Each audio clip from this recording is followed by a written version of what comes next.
Thanks for clicking on State of the City. My name is Todd Prafke. I'm the City Administrator here in St. Peter. Today is September 19th, kind of a cloudy day. A lot of stuff to talk about, so I'm going to jump right into it. I hope you can see this really well. This is the agenda packet from the workshop just on Monday night, and you'll see down here a few of my notes attached with that. We had two big discussions, really big and important discussions within our community, I think. First was related to the Minnesota Square Park Pavilion, and second was related to the levy or the city taxes that we're going to ask you to pay going into the future. So let me jump right into the pavilion, and then I'll come in back and circle around and talk about taxes, and then a few tidbits that I think will be worthwhile for you to know. First of all, the pavilion. The city's been working on this project, and a group of community members has been working on this project since 2011, 2012. And as you know, the pavilion is kind of an iconic thing in Minnesota Square Park and used for all kinds of different things. This is the latest kind of iteration, the latest concept drawing that is being used by the City Council and is recommended by the Best Value Committee. Now, you might read other places and see within our packet. By the way, all this stuff is in our packet, and so I'll have a link kind of attached to this that you can go to and see this. But the cost of the pavilion kind of early or mid 2017 was over $2 million. And so that Best Value Committee was really designed to try and bring balance to meeting the goals of that task force, that 33-member task force, and the financial constraints that the city faces, that we all face in relation to projects and doing things. And so this is the latest iteration of that. And there's more in the packet that you'll be able to see, but I wanted to show you this and to let you know that the council is, I think, likely to move forward with soliciting bids on a project that's about $1.6 million. Now, we have about $200,000 of that in hand from a grant that we received from the state of Minnesota. Thanks, state of Minnesota, and legacy funding. And then we also have some donations that are starting to come in. And so what we debt service is going to change over the next number of months. But the goal is to have the project, I think, continue to move forward. And so I'd love for you to check that out a little bit more.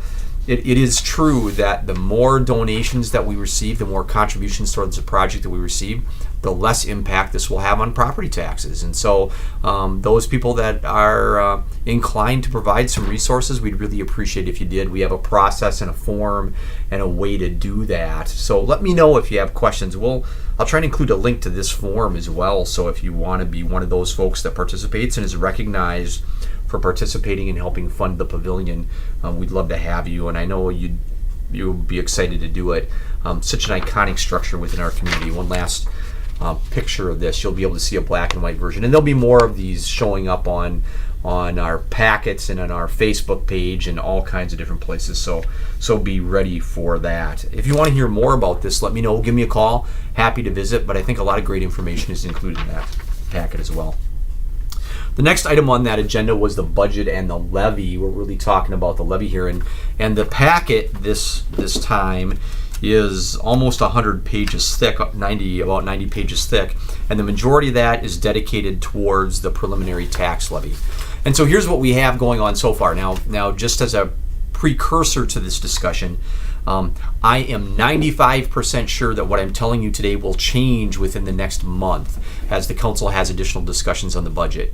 They're going to make some additional modifications. I'm very confident, again, 95% confident in that, but wanted you to know where we are so far. So this is the start of the memo, and it starts on page 15, as you can see there. And what I'm really trying to illustrate here is that kind of table on the bottom that starts with the year 2012 and goes through 2019. That is the tax rate. In the old days, we would call it the mill rate, but that's the tax rate. We're looking to increase our levy about $270,000. That equates to over 10% increase in our tax levy, and that's a lot of money. That's a very large percentage increase.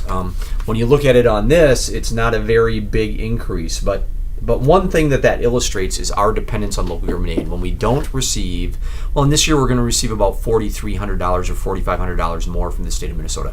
When we don't receive those local government aid dollars from the state of Minnesota, it impacts your taxes dramatically. And so just want you to know that that's out there. Now the information that we include in the packet talks about everything from how much we're planning to spend on parks, how much we're planning to spend on library services, whether we're buying a new truck or not buying a new truck, whether we're buying a couple pieces of equipment for public works, whether we're buying some new SCBA or the breathing apparatus and the face mask gear that our firefighters use when they go to fires. Those are some of the things that are included in here, and that discussion is about 5 pages long, and then there's again about 50-60 pages of numbers and tables and charts that show what we're doing and how things are changing relating to expenditures, where we are in relation to our general fund reserves. Here's a graphic that shows that. So one of the things that the council is contemplating, and it's not in this iteration but will likely happen within the next month or so, is a change in the amount that we try and have set aside for reserves, and they're looking to see whether we can withstand a reduction in some of those reserves. And so frankly, from my standpoint, I have mixed feelings about that, but we're going to have some great data, and they're going to have a great discussion about that.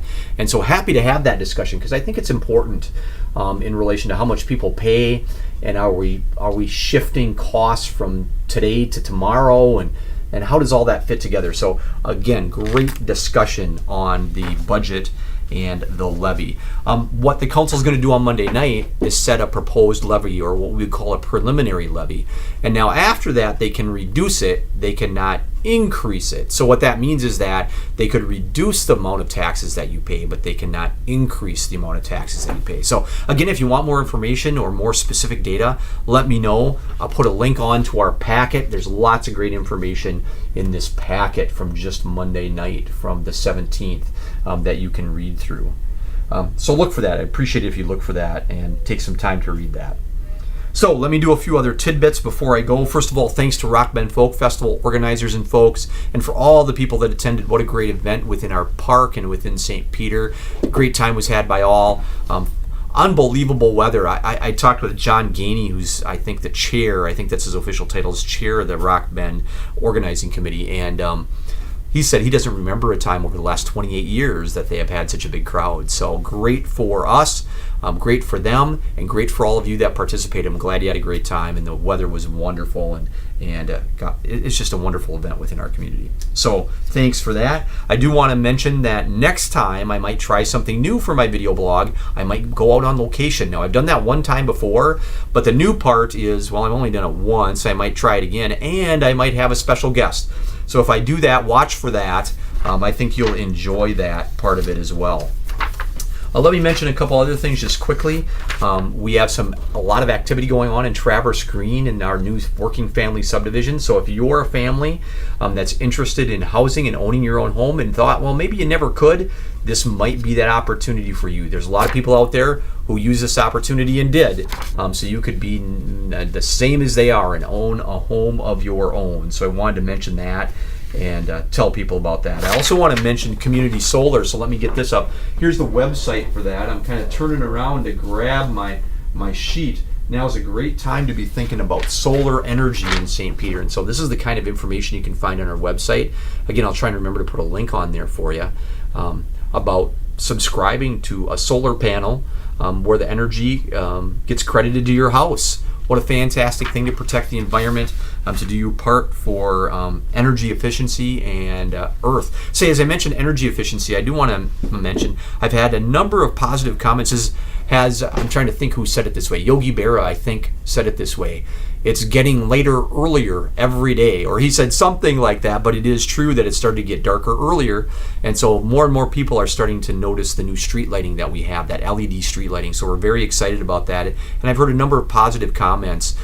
Certainly our goal with that is, and a number of other energy improvements that we made, is that the energy savings will pay the debt service, will pay the costs towards making those improvements. We're excited about those bulbs. We think it does a better job. It makes our community look better. It saves us money ultimately. And one of the other great things is that it eliminates that spill of light that goes up into the sky. So these are dark sky compliant fixtures. And so we're excited to be one of the leaders in that as well. So with that, I'm running out of time. I want to mention these. which is here are great ways to contact us. We'd love it if you would contact us. We'd love it if you would like us on Facebook. Give us a call, send me an email, check us out on YouTube. Council meetings, by the way, are on YouTube from gavel to gavel, so you can see them there as well as on SPPA. Great way for us to continue to be in touch with you and you in touch with us. Whew. With that, I think I'm going to wrap it up. I'm almost at 10 minutes. Thanks again for clicking on State of the City. Hope to see you next time.